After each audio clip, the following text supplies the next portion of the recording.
Unbelievable job right there.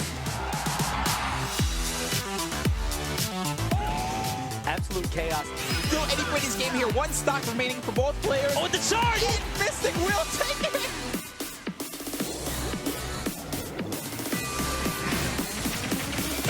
Here we go. Ooh, look at a combo.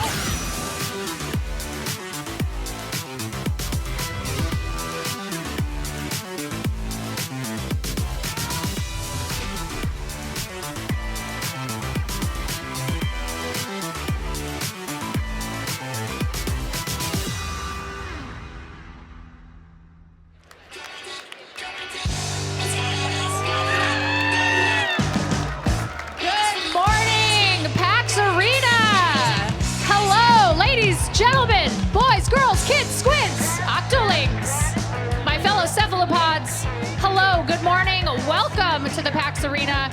I'm Ashley Esqueda, and we have a very exciting doubleheader for you today. We're gonna have the Splatoon 2 North America Inkling Open 2019 Finals. Everybody's super excited to be here, including us. We are very excited. And then after that, we are going to have the Super Smash Brothers Ultimate North America Open 2019 Finals, which I will never be hungry again, because that is a mouthful, and I love it. I am ready for some super amazing content today. I have some incredible friends here with me on the stage. Of course, my partner in crime, my favorite number, 9. How are you? I'm great. It's good to be here to see which of these top 4 teams will make it all the way to the top, especially now that we know that they will be moving on to Los Angeles for the World Championships. So exciting. We didn't know about that until you found out about that. We found out at the same time you guys did. And of course, we have a new face to the desk, but not an unfamiliar face to the Splatoon community. Hello, Milana. Hi, it's so good to be here. I'm super hyped, and I'm looking forward to some really, really good gameplay. It is going to be a very exciting matchup today. Both of the matches that we have. Let's go over a little bit of the format today for the Splatoon 2 Finals. Sure. And for most of you at home who know Splatoon and understand it, this will not be an unfamiliar sight. 2 best-of-5s in the semifinals. We'll be having What versus Lowkey and also Demise versus FT Win. The winners of that will move into a best-of-7. And there are no grand finals this time. It is 1 loss and you are out, so you can't make a mistake. Got to keep it together, guys. Got to keep it together. Well, let's talk about these teams, because these teams have battled over 2,000 players. I mean, this has been a really big road for a lot of these teams. So let's start off by talking about FT Win. 9. This is a powerhouse team. It is. I mean, they are the favorites for a reason here. This team came together for the sole purpose of knocking off Set to Destroy X in their heyday. When they are on their game, they are the best. There is no question about that. They have won all of the big tournaments that have been held within the community itself. They can be absolutely unbeatable at times. You see right here, Kyo playing that Kenza Slosh machine. Some have called him the Michael Jordan of Splatoon. He is versatile, he is terrifying, and he is confident. He competed at E3 last year. He knows what it is, but you see right here, Shaq no slouch as well. This team is stacked from top to bottom. They are the favorite at this tournament, and it is not without good reason. They, however, have to get through Demise. And then this is a team that I am very excited to watch play today. So tell us a little bit about Demise and what they're going to have to do to take down FT Win. Demise is a great story. This is a team that started off at the mid-level, then they moved to the top level, then they continued to move and fight until they are now here 2 wins away from being the best in North America. They are an aggressive team. You see right there on your highlight screen, 0. Expect for that to be your favorite number at the end of this instead of 9, because that kid is dynamite. They are an aggressive team. They are a momentum-based team. They need to get off to a fast start. Otherwise, it might be too much for them. They've got to control their nerves. Well, we definitely are excited to watch that team play. Demise is going to be really exciting. But first, we have to talk about our initial match of the day, which is going to be Lowkey versus What. So, Milana, let's talk a little bit about Lowkey. So Lowkey is a team that we have followed since their Prophecy days, pre-sponsor. They are seriously no joke at all. They've been together for about a year, and that gives them a solid foundation for building team synergy. Their comps may be a little bit unorthodox when it comes to the meta, but they really do make it rock. So if you're facing against Lowkey, watch out. They might knock your team out, and especially Arashi with that hammer. Ooh, that hammer is very, very, very dangerous when it's in the hands of Arashi. Now, you're talking about a team that's been together for about a year, and now we're going to shift over to a team that's been together for about 2 minutes. At least that's what it feels like. A team you're very familiar with. We need to talk a little bit about what? So what is a... Well, let's look at this one clip right here. I think we got to You're on TV, Milana. You're on TV. Oh, no. I have nightmares from these matches. They still owe me the cost of my therapy. But they are an extremely formidable foe. They are extremely challenging team to face. Even though they've only been together for 2 days prior to the tournament, they really show their expertise, and they are really at the top of their game. Who are we going to look out for on what? Definitely you wanna check out, look, Tic Tac with holding the Rainmaker, Fuzzy being an extremely aggressive player, always getting those picks. So you wanna make sure that you watch out for him. Well, we've got teams setting up. They're all getting ready. Let's talk about this first map for this match. We are going to Muscle Forge Fitness, my friend, the place you go to get swole. And it's tower control.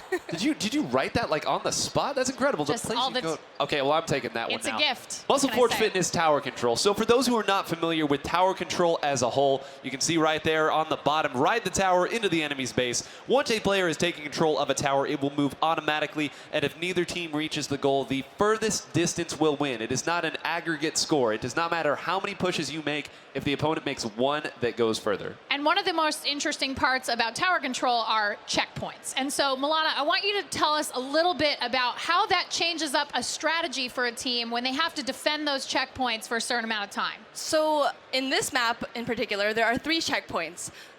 When you are defending a checkpoint, you can't move the tower. You have to sit on the tower and wait for a counter to count down, making sure that you know, yeah. You gotta pause. Yeah, you you gotta gotta prove pause. that you deserve to be in that spot. You gotta prove you deserve to keep riding the tower. Yeah, so you want to make sure that you are protecting the person or people riding the tower, and you want to make sure that you keep an eye on the terrain. So the enemy really can come at you in any direction, and you want to make sure that you are well protected. Yeah, and on that defensive side, if you are defending a tower push, if you understand that the opponent cannot move once they get to that checkpoint, that might be where you save your defenses for. You might hide out a little bit, slink around in the ink a little bit, save that special for when you know the opponent is going to be stuck. Because if you get to that checkpoint and don't get through it, you have to go all the way back through that checkpoint a second time around.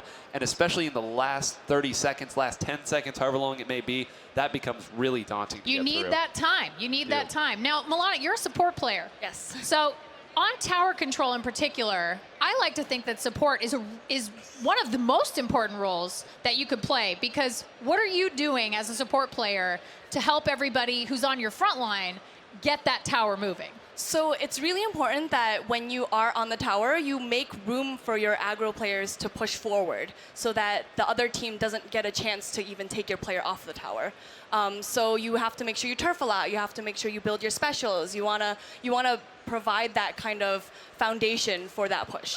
And what kind of loadouts are we going to see here from these teams? Is there anything in particular that you're looking forward to? Who are the 2 players to watch? Who's one on each team that you're really going to be keeping an eye on in tower control at Muscle Forge Fitness? One on each team. So on Lowkey, I'm going to start off and say the 1. We've been talking about numbers. We've said 0, we've 9. How about the 1?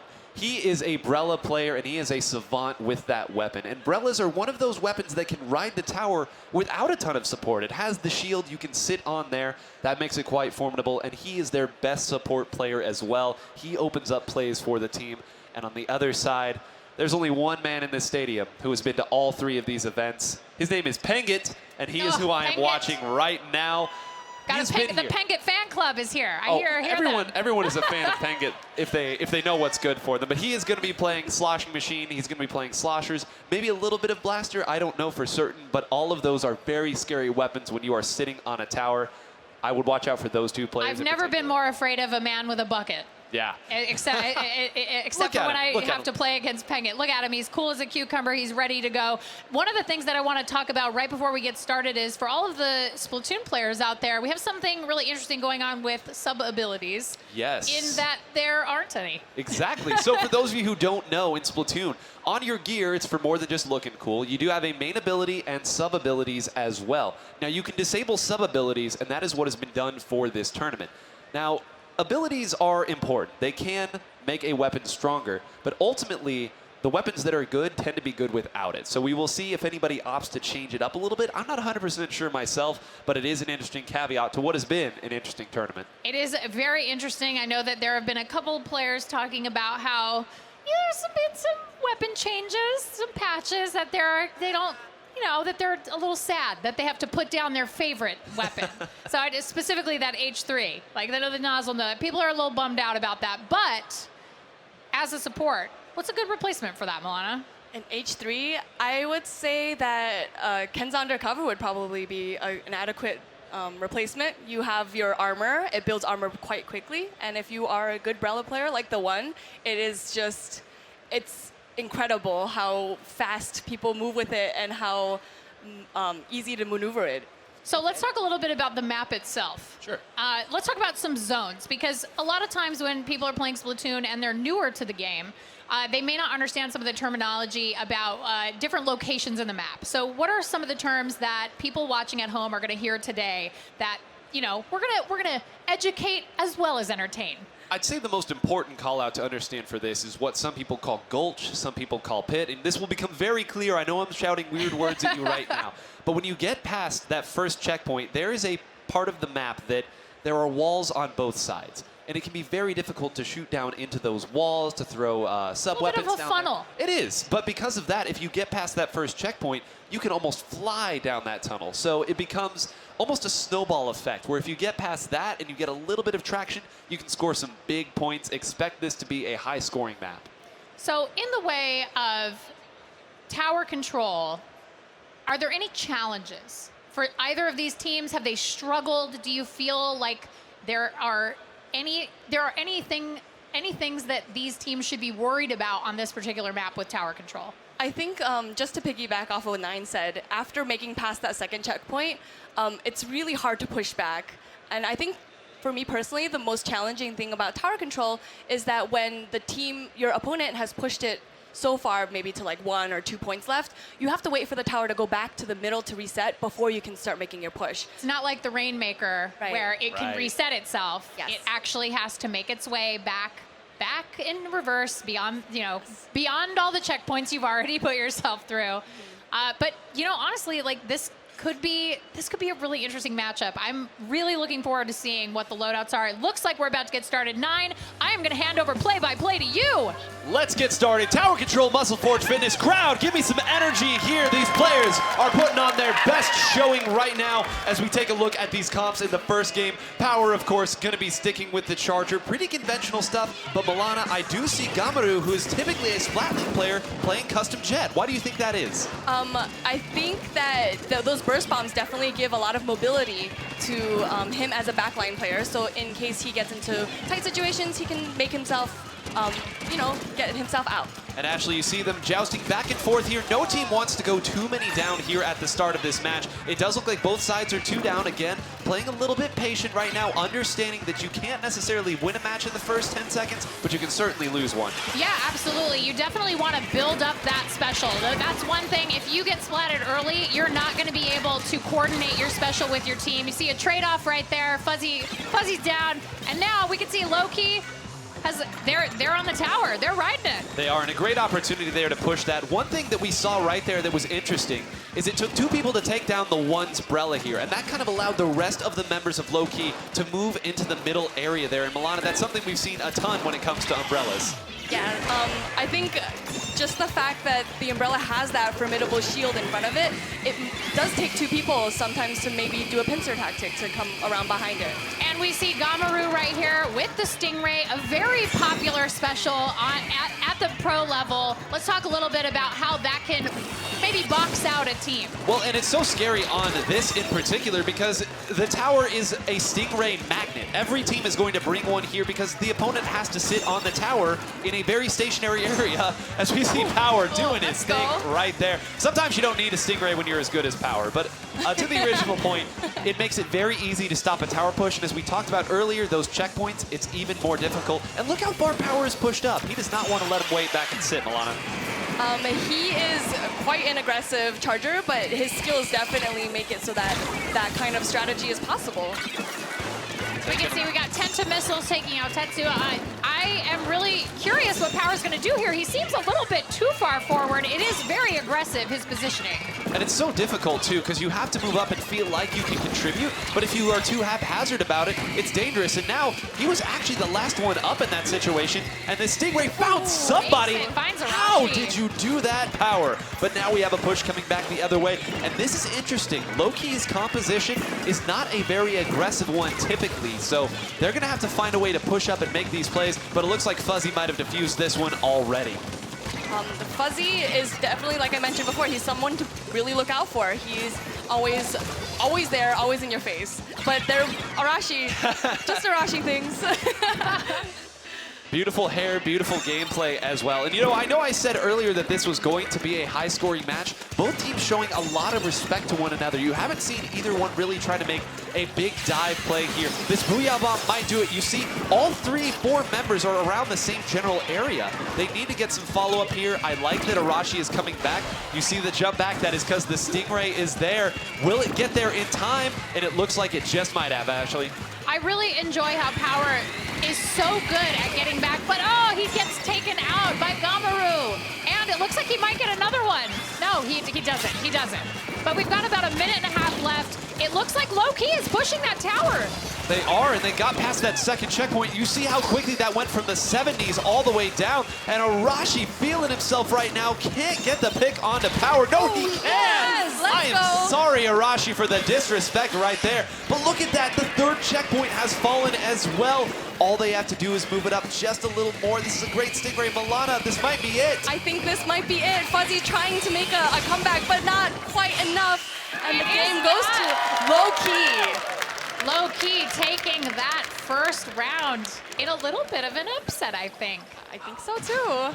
That was some good strategy. Those are some really good, solid play from Lowkey. Take a look at the scorecard right here. It's going to tell the story. Gamaru with 4 Stingrays, and it seems like every one of them was used at the exact right time, found its target as well. But I am really impressed with Lowkey's ability to move up, Arashi getting the big picks. And let's talk a little bit about 1, 1, as opposed to 3 down at the same time. There's a term that we call staggering, staggered spawn, and it is very different than taking 2 or 3 down. And Milana, you can speak to this, of course, as a competitive player yourself. So I think the biggest trap that a lot of people fall into as competitive players is that they get a little bit nervous. So when the opponent is making a push and you have, say, 1 or 2 teammates down, you might feel a need to rush in and save the objective.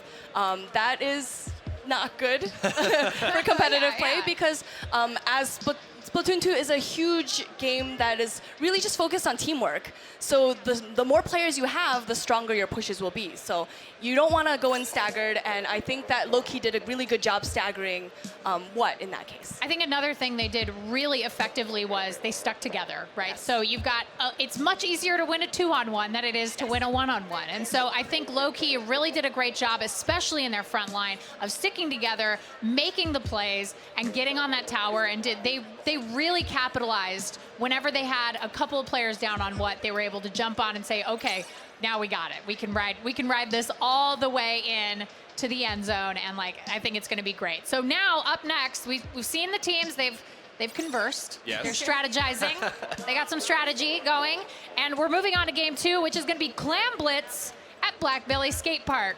You know, I'm going to go ahead and toss this to you, Milana, because we talked about this map last night, and you were not typically thrilled. Real quick, though, a refresher for Clam Blitz, because it is a difficult mode to understand. First team to 100 points does get that victory. You toss clams into the enemy basket. If you build 10 of the small clams, you build the power clam. Power clam! You need that power clam in order to break the opponent's basket. From then, you can throw in as many little clams as you would like. There are a lot of very interesting and very detailed mechanics, too, but I think for now, we'll leave it at that. And Milana, let's talk about this map.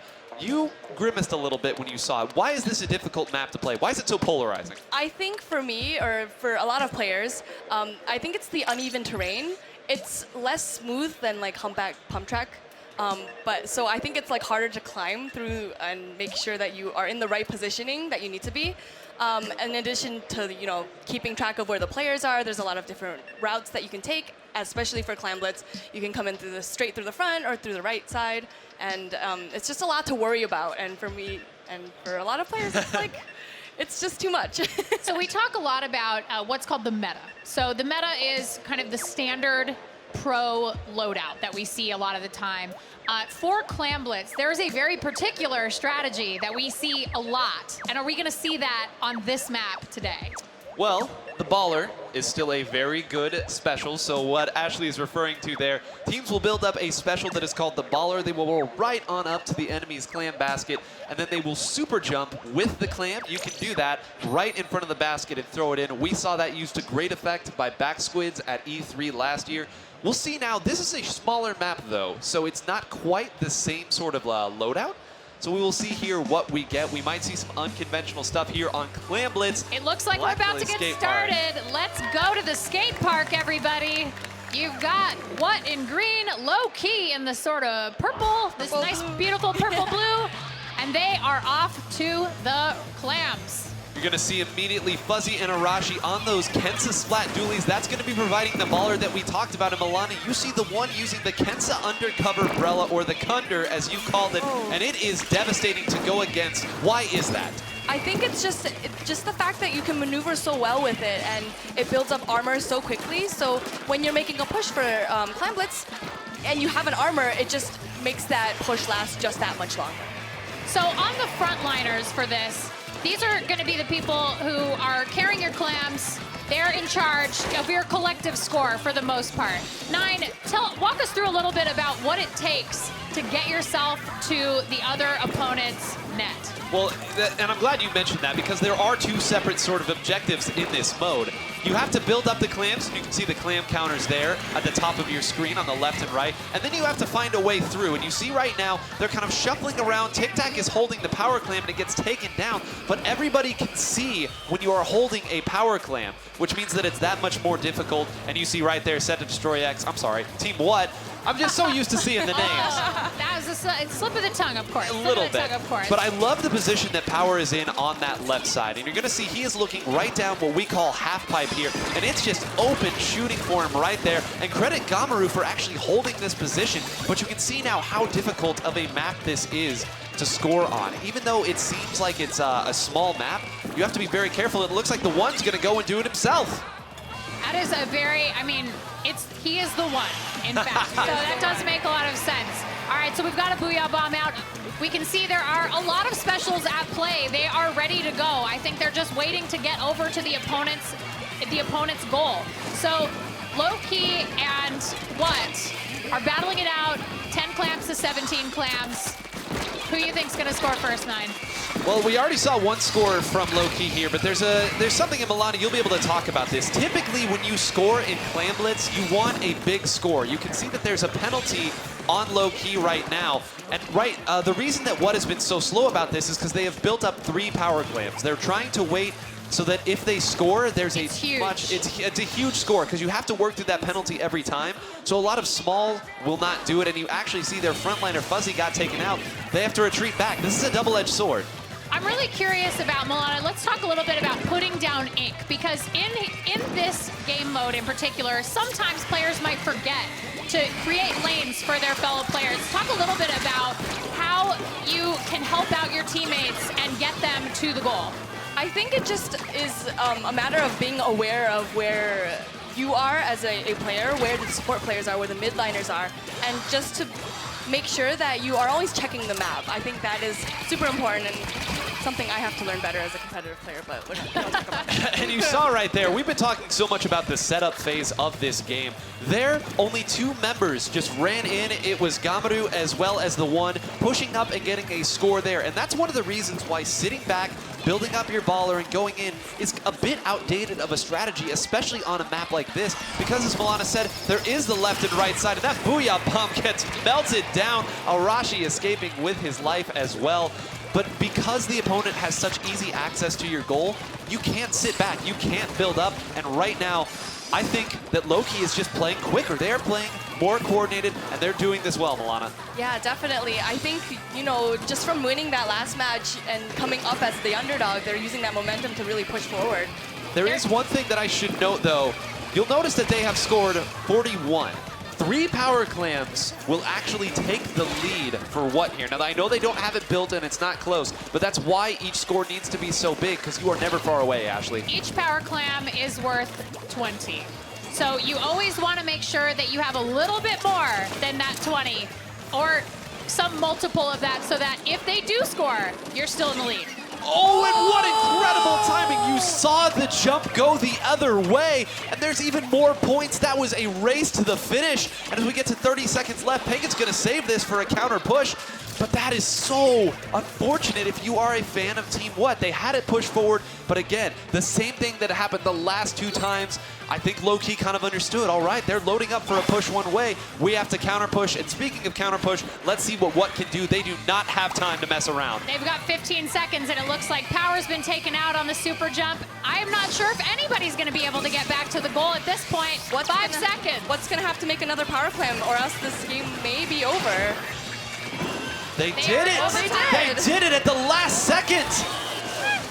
Fuzzy right now running for dear life, sitting here on top, but the jump's going the other way. I think that means it's going to be... No, he got... What?! Mere frames separating victory from further overtime there. Lowkey, you saw get the counter jump again, and Fuzzy, that power clam hit the basket. Hit it. Did. Oh. That's how close it was, but Lowkey again wipe the sweat off your brow there. Arashi once stats. again, 11, 10, 9, and 9. Doing the work. That is a balanced effort all the way through. But Milana, that is such a rare occurrence. I wasn't sure if it could happen or not. That was insane. That I have no words for that. That was so close. I don't know. So let's run through that. So had Fuzzy opened that up first, overtime would have continued. That would not have gotten them the win, but it would have knocked their penalty down to where only a handful of clams would have gotten them more. Would have put them in the lead. And they get as long as it takes. Replay Oh, right beautiful. here. I love this See, technology. you got overtime. So it does hits. Spinning, and that's the most heartbreaking feeling. You never want to in have that Splatoon. feeling. Never want to have that feeling. But you know what? Power is an absolute pro. He is not going to tilt. He is going to stay. This is a man who is like I mean, he is on the level all the time. And we didn't get into it earlier, but that really is the advantage that Team What has here. They have been on this stage before. With the exception of Tic Tac, all of them have played at E3 before. In front of a live audience, a live especially. audience this size as well. So you know that that's not what's going on with them. They are confident. They understand what they're doing. I think that Lowkey just has a better look on the way they're playing right now. I definitely agree. I think that they just are keeping together, using that team synergy to their advantage. And that is the name of the game in Splatoon 2. It's really all about teamwork. I mean, you can go out there and lone wolf it, but at the end of the day, that's not going to win you a whole lot of matches. It's about working with your team. And a great quote is, good players win 1v1s. Better players win 2v1s. That's right. That is not 1v2. It means that you should be looking to create pincers, to create team attacks, because, as you said, it is a team game. And speaking of teams, we are going to get into Splat Zones this time on Anchovy Games. Maybe the most popular. Oh, for sure. I think maybe the most popular of all of the different game modes for the pros. They really love Splat Zones. We're going to Anchovy Games, which it's my favorite. It's Game Studio. It's my favorite game studio of all time. My favorite game studio. All right, so let's talk about Splat Zones. You got to control a patch of turf. This is how it works. There's a beautiful little rectangle right in the middle of a map, and you got to take control of it. You got to put as much ink down as you can. If you can take it over, timer starts ticking. Then what happens if I lose it? You get a penalty. You will notice that in this game, penalties are quite common and given out very freely. Every time you see the zone shift control, somebody is going to take a penalty. And sometimes that penalty can be what matters at the end of the game because the zone can flip over quite quickly, especially on Anchovy. Yeah, definitely. I think, and you can see the penalty go up to 60, 70 seconds sometimes. So it's like you're taking the zone again for the first time. It looks like we are getting ready to start here.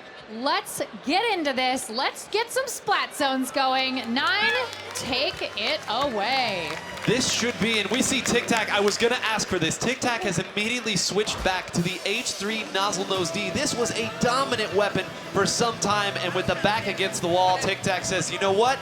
We're going with it now, but take an eye. Is that a Bamboozler I see from Tetsu, Milana? Tetsu is a god Bamboozler player. I am so scared every time he brings this out, so I know that he's gonna rock it.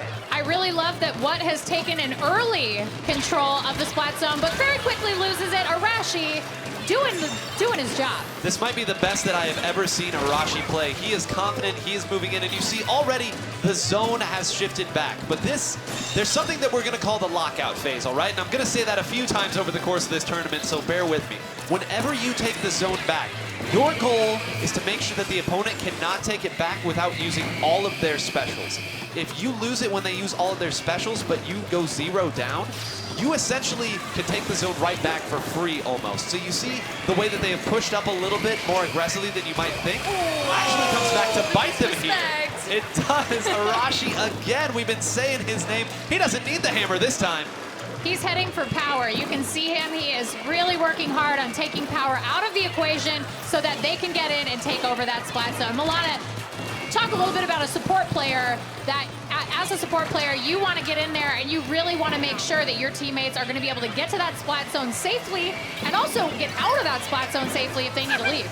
Definitely. So as a support player, you really want to take a step back from the aggressor. So whoever might be the Slayer in your team, you want to be behind them. You want to look out for them. You want to make sure that they have enough turf to maneuver through.